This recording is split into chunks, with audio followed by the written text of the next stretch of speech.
May mga bansa sa mundo na tila hindi gaanong naapektuhan ng krisis ng langis. Kilalanin natin ang 5 bansang nananatiling matatag kahit pa mataas ang presyo ng langis at ang mga aral na pwede nating makuha mula sa kanila. Sa bansang Iceland, alam mo ba, halos hindi nila iniintindi ang presyo ng langis. Bakit? Dahil ang kanilang kuryente at heating system ay halos hindi umaasa sa oil.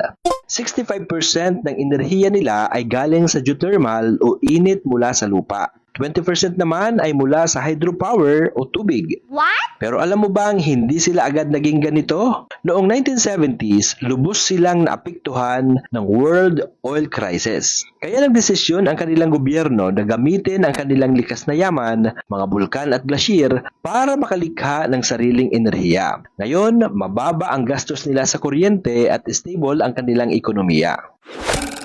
Ang Norway naman ay kakaiba. Isa sila sa pinakamalaking exporter ng langis sa buong mundo. Pero hindi sila hirap sa mataas na presyo nito. Paano ito nangyari? Mahigit kasi sa 90% ng kanilang kuryente ay galing sa hydropower o sa tubig. At karamihan sa sasakyan nila ay electric vehicles. Wow!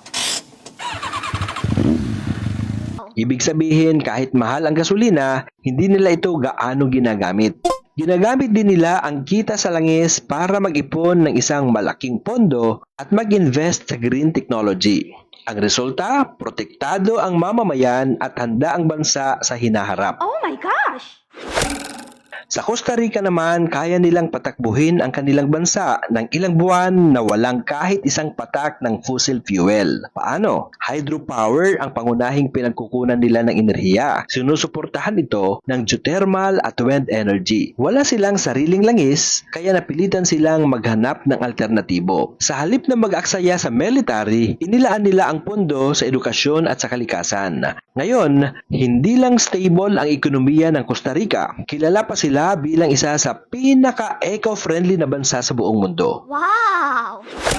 Sa Sweden, halos tuluyan na nilang inalis ang paggamit ng langis sa kuryente at heating. Nuclear at hydropower ang pangunahing pinagkukunan nila ng enerhiya. Gumagamit sila ng district heating na pinapagana ng biomass tulad ng kahoy at waste. Alam mo bang noong 1991, nagpatupad sila ng mataas na carbon tax? Dahil dito, napilitan ang mga industriya at mamamayan na umiwas sa oil at lumipat sa mas murang renewable energy. Ang resulta, stable ang gastos sa enerhiya at matatag ang kanilang ekonomiya kahit may oil crisis. Oh my gosh! Ang Denmark naman ay isang global leader sa wind energy. Alam mo bang mahigit kalahati ng kanilang kuryente ay galing sa hangin? Noong 1973 oil crisis, halos 90% ng kanilang enerhiya ay inangkat na langis. Pero imbes na maghanap ng bagong supplier, nag-invest sila ng wind technology. Ngayon, hindi lang sila protektado sa oil crisis, kumikita pa sila sa pag-export ng wind turbine sa buong mundo. Wow! Nakakabilib, hindi ba? Ang mga bansang ito ay hindi naging matatag dahil sa swerte, kundi dahil sa maagang pagpaplano, tamang desisyon at paggamit ng likas na yaman. Samantalang tayo sa Pilipinas, patuloy pa rin na nakadepende sa imported oil. Kaya ang tanong, kaya rin kaya ng Pilipinas na sundan ang yapak ng mga bansang ito?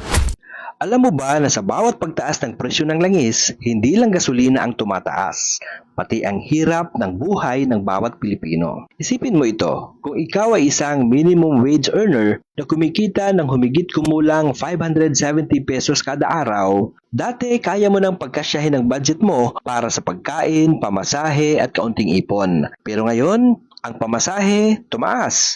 Ang presyo ng bigas, gulay at karne tumaas din. Pati kuryente at bilihin, sunod-sunod ang pagtaas. At ang pinakamasakit, ang sahod hindi halos gumagalaw. What? Sa madaling salita, ang dating sapat mong kita ngayon ay kulang na kulang na.